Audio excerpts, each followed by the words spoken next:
So I entered the birth data, but I do not have the birth time. And so in cases where you don't have the birth time, you just select unknown. And then you're going to put the country and then the birth town and then the state. You'll scroll to the correct state and then click continue. So now I have generated the birth chart, and there is no birth time, and so of course the houses and rising sign cannot be calculated, and so we'll be working with what's known as the natural houses, which starts with Aries, then goes to Taurus, Gemini, and so on in a counterclockwise fashion. Okay, in order to find the sun, moon, midpoint, first I have to find the moon. I have to find the moon, and I have to find the sun, and then I have to find the middle point between the two. I've already calculated this, and it's 9 degrees Aries. So I'm going to write that down over here, and of course you can't see that part. Sorry, I keep having a problem with focus. And so now I'm going to look for hard aspects to 9 degrees Aries, and I'm going to be looking at something called an ephemeris. So what I'm going to be looking for is certain aspects, and they're going to be the hard aspects or harsh aspects. So I'll be looking for the hard aspects, okay? Those are not going to be trine or sextile or semi-sextile or quincunx. Those will be semisquare, which is 45 degrees from the midpoint. Square, which would be 90 degrees from the midpoint on either side. 180 degrees, which is the opposition. And 0 to 4 degrees would be a conjunction. So we'll be working with the orbs of 4 degrees on either side, and I'll explain that later. And then there's going to be the outer planets. Those are the planets that we will use in order to determine midpoint contacts. So those are Jupiter, Saturn, Uranus, Neptune, and Pluto is sort of iffy because some astrologers don't believe it's a planet. It does come into play. I have seen it come into play with midpoint astrology. So just keep that in mind. And then we have the personal planets. Those do not come into play. That's the Sun, the Moon, Mars, Venus, and Mercury. Okay? And so I'm just showing you the difference between an outer planet and a personal planet and what they are. So what I will be looking for is outer planets that contact this 9 degrees Aries point, okay, by transit. Okay? And so the person was born in 1961, and so I'll start with the ephemeris there, and I'll start looking for hard aspects. Now, a conjunction, of course, would be anywhere from, say, 5 degrees Aries to about 13 degrees Aries. That would be considered a conjunction to 9 degrees Aries. An opposition would be about 9 degrees Libra, okay? Anywhere from 4 to, say, 13 degrees Libra would be considered an opposition as far as a transiting outer planet goes. And then, of course, the square would be Cancer or Capricorn. Those would be squares because those are 90 degrees apart. And then you have the 45 degrees, which would be the semisquares, okay? And so that's pretty much all of the hard aspects. So that's what I'll be looking for. I'll be looking for those transits, and I'll be looking for them in the ephemeris. I'm getting ready to show you what an ephemeris is an ephemeris. And all an ephemeris is, it's tables of the month of every year, okay? This is January, it goes through February, it goes through the whole year. And it's a table that shows you the positions. Sorry about the blurring. Hopefully it'll stop. It shows you the positions of each planet. It shows you what sign and what degree. I know that's hard to see because it keeps blurring on me. But anyway, so what I'll be doing is I'll be looking through each year, okay, to find when the midpoint is contacted by harsh aspect. Okay, so I'm going to start with 1961, and I'll go through probably each year until I find midpoint contacts, which will indicate what I would call relationship activity, relationship readiness, that sort of thing. It doesn't always mean a marriage certificate. Sometimes it just means a solid commitment, like take Kurt Russell and Goldie Hawn, for instance. They don't have a marriage certificate, but they live together as man and wife. They're as good as married as far as they're concerned, and their midpoints were activated at the time that they began their courtship and living together, and their committed arrangement, so to speak. So here's what I'm going to be doing. I'm going to be looking for outer planets by transit in the ephemeris.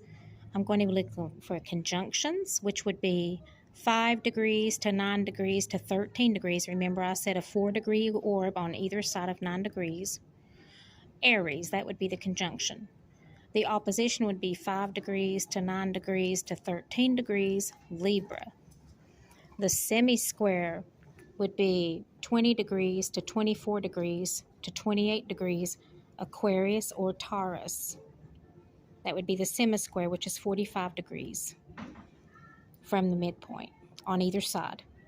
And then the square would be 5 degrees to 9 degrees to 13 degrees, Cancer or Capricorn, because the square is 90 degrees, okay, from the midpoint. And so now I will start looking at the ephemeris to find the transiting outer planets on those degrees. So I'm going to start with the year and the month of birth, okay, just to get a reference point, okay. I'm going to first look at Jupiter. It's in Aquarius, okay. In order for it to be in range, so to speak, it needs to be at least 20 degrees Aquarius, and of course it's not. Then I'm going to look at Saturn. It's at 29 degrees Capricorn. Now that is a square, okay. It's already past the 13-degree mark. And even if it went retrograde, it wouldn't go that far. Okay, and then we have Uranus in Leo at 21 degrees, and Leo is not a factor as far as semi-square, square, opposition, or conjunction. And then we're going to look at Neptune. It's in Scorpio, okay. It's going to take a long time to move around to, let's see, it would have to move to Capricorn, all right, and so I'll have to look way ahead for that, okay. So I'm going to scroll ahead about 5 years and see what I find there. Okay, we're going to jump ahead to May of 1966, okay. This individual now is 5 years old, all right, and we can see Jupiter has made a contact by square in the 5-degree range, getting into the 5-degree range. Actually, in June, it will be in the 5-degree range. See right there, early June. But this person is only 5 years old. So it's not exactly time for a relationship. If I was a parent, I would watch this child carefully, because this can indicate inappropriate activity, okay, with Jupiter being here. Now, Jupiter rules things like religion, philosophy, that sort of thing. So I would watch the child around those types of activities. Also, Jupiter rules the father. I would watch the father's side of the family, father's friends, and whatnot for this reason. And so, and of course, it will be in contact for a few months. It might even go into retrograde. I'm not sure if it goes into retrograde or not. If it does, well, I'm not sure, but it can go into retrograde. I just don't know if it does or not because I'm not looking for that. But here we have Saturn, of course, is already in Pisces, so it has already passed the point of being square in Capricorn. And like I said, this person is only 5 years old right now. But Uranus is in Virgo right now. We're watching for it to go into Libra, which will be in opposition at around anywhere from 5 to 13 degrees, because like I said, 4 degrees before 9 degrees is 5 degrees, 4 degrees after 9 degrees is 13 degrees. So, but right now it's in Virgo, so that's not an indicator right now. Also, Neptune is in Scorpio, so it's already past Libra, so that wouldn't be an indicator I would be looking for right now. But Pluto is in Virgo, and when it moves into Libra, this is the slowest moving one. It's going to take the longest, okay? So this is going to be later in life. But already at the age of 5, this person has a midpoint contact. And like I said, as a parent, that would be cause for concern. That would be something that I would watch. I would employ some extra supervision for the child during this time. Moving ahead to, let's see, 1969 it is, in October. We have a couple of things going on here. Around the age of 8, a little bit older than 8, almost 9 maybe, or 8.5. We have Jupiter in Libra, and it's in range, okay, because it's, I'm sorry, that would be maybe September, okay. Let me check and make sure. Yeah, it'd be September, all right, of 69, age 8. We have, sorry, everything's just going crazy on me. We have Jupiter in Libra, in opposition to the midpoint. We have Uranus right there in Libra, and it's moving toward the midpoint, and it makes contact in October. Okay, about right in here it starts to make contact. So this is 2 midpoint contacts at the age of 8. As a parent, I'd be concerned that it might signal something inappropriate. Also, Jupiter is involved. Like I said, that's philosophy, higher thought, higher learning, the philosophical side of religion. And then we have Uranus. Let's see, where is it? Right there, Uranus. Uranus is associated with a Greek god. I can't remember his name. I have to look it up. But there's not much good about Uranus. It represents sudden changes, sudden events. The concepts that cover Uranus would be like calling 911. It also rules perversions. It's I don't know. Like I said, a planet of really sudden changes, sudden events, and they're usually not positive. Electricians, ambulance drivers, paramedics, that sort of thing. Lightning strikes, all of those things are Uranian concepts. Also, the sign of Aquarius is ruled by Uranus. Okay, now we are in 1974, I think. Yeah, 1974. Child is 13, so not a child anymore. And it is a very, very loaded year. Okay, we have Aquarius involved here with Saturn. I'm sorry, that's not Aquarius. Sorry, I misread that. Let's see, Jupiter. I'm sorry, that's Jupiter in Aquarius. And right now it's at 14, and then later on it gets into the 20-degree range. Okay, and so this is a very loaded year as far as midpoints go.